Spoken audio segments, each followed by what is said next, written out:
Her betrayal sliced through me, a jagged wound too fresh for soft words. It was harsh, unyielding, and final.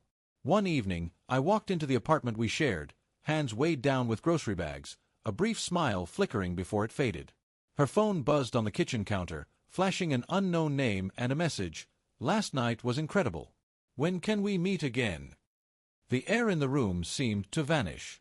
When she stepped in and saw me holding the phone, she didn't offer explanations, just a careless shrug and the words, "I'm sorry, but I don't love you anymore."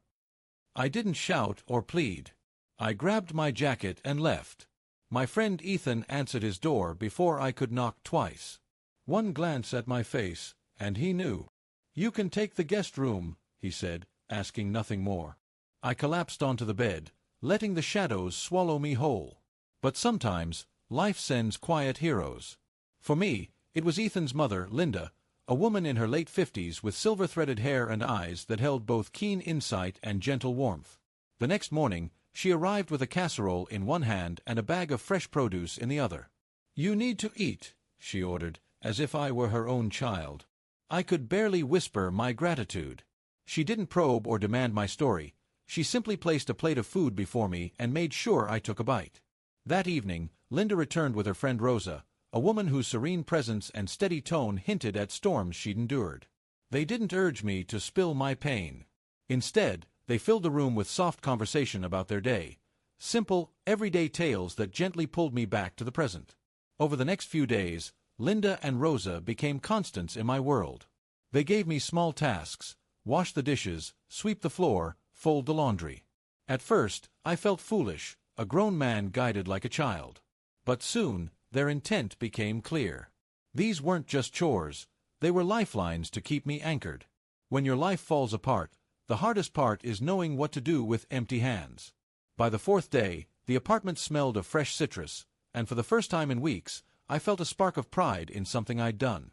One night, Rosa found me sitting on the edge of the guest bed, gripping an old photo of her and me, captured in a moment of joy now gone. Tears burned my eyes, unspilled. Why does it still hurt when I know she's the one who broke us? I whispered. Rosa sat beside me, her voice calm but firm. "You're grieving what you thought was true," she said. "Pain doesn't bend to logic, but it does lessen with time." Her words didn't erase the ache, but they gave it a shape, a name. It wasn't a wild monster anymore, it was grief, with a beginning and an end. The next evening, Linda invited me to her house. She set me to work in her kitchen, teaching me to cook lemon garlic chicken. She handed me a knife, showed me how to chop onions, and hummed quietly to the radio in the background. Rosa arrived later, carrying a fresh salad and bottles of ginger ale. We gathered around Linda's small dining table, and for the first time since my world collapsed, I laughed, a genuine, unforced laugh. That night, I slept through until dawn, no longer jolted awake at 3 a.m. to stare into the dark. That was progress. The week found a steady rhythm. Ethan pulled me out for morning jogs, my sneakers pounding the pavement with purpose. Linda stopped by with more groceries and new recipes to try. Rosa checked in every few days, sometimes bringing her old pottery pieces as subtle lessons. One day, she handed me a slightly imperfect bowl and said, "It's not perfect, but it holds what it's meant to." Like healing, I began to believe her. Then came the hardest task, returning to my old apartment to collect my things.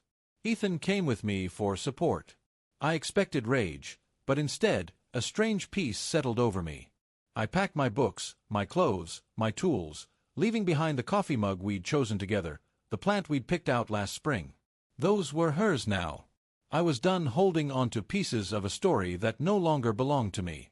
That evening, Linda hosted what she called a rescue dinner. It wasn't a celebration, just pasta, warm bread, shared laughter, and a small fire pit glowing in her backyard. "Bring something to burn," she'd said, "something you're ready to release." I brought a letter I'd written in those raw, early days after leaving, pages filled with anger and pain I'd never sent. I tossed it into the fire. The paper curled, blackened, and turned to embers that drifted skyward. For the first time, my chest felt light. From there, life began to take hold again. I started seeing a counselor Linda recommended. I jogged more regularly, the burn in my legs reminding me of my own strength. I learned 3 of Linda's recipes and Rosa's hearty lentil soup. I even fixed a neighbor's dripping faucet in exchange for a batch of warm brownies. Each small act stitched me back together, bit by bit. Then, unexpectedly, my phone glowed with her name. A long message, heavy with regret. I made a mistake. I miss you. Can we talk? I stared at it for what felt like hours.